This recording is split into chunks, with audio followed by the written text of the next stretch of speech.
Hey guys, how's it going? This is Kendrys. Welcome back to the channel. So this video is gonna be pretty quick. It's just gonna be about adding textures to the new 3D models, the 3D primitives. So one way is you can actually have the object there and you can click and drag from your materials. You can just click, drag, and put it on top of it, and it adds it. Something about it is like these materials have the light and apply the light source, so if there's in shadow it might look like dark like that. So that's one thing. And also it has the grid, the wireframe, so you can just click here and then you have like a clear texture, and it works for all of them actually. So let's say like a square, I can bring in a picture, but this one is a little more complicated. See, like it wraps around the whole thing. I mean, I guess you could get some interesting shapes like that depending on the textures. So another way to do it is just dragging the picture.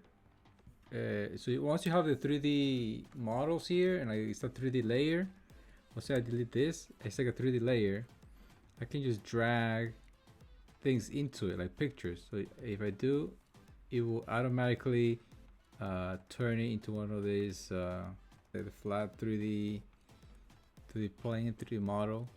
And the other way to do it is go here to the tool properties. You go to the little settings button, and here you have a few things like the file, like under map, file, materials, and delete. So let's say materials, you can just pretty much pick from your list of materials, or all like your clip steel materials are here. Let's say this one. And it's kind of interesting. You see how it's kind of transparent? That's pretty cool. You have this thing here like alpha, so you have semi-transparent, which means if the material has transparency, it will translate to this. Like the 3D object will have transparency, so you'll be able to see through. So it's pretty cool. You have like some transparent stuff and kind of see through, which is pretty cool. If you want to change it though, you go here, opaque, and now it becomes like a solid object, which is like with a sticker on it on top. And then we got this one, remove with threshold, which is you got this setting here, so you can kind of slide it and change things around. I guess it depends on the material, because this is like pure black, maybe it doesn't really work, but you can slide it like that and make it kind of disappear. You have also the opacity, so you make it a little bit more transparent. So you can kind of play around with that, a few things with the textures, and you can delete.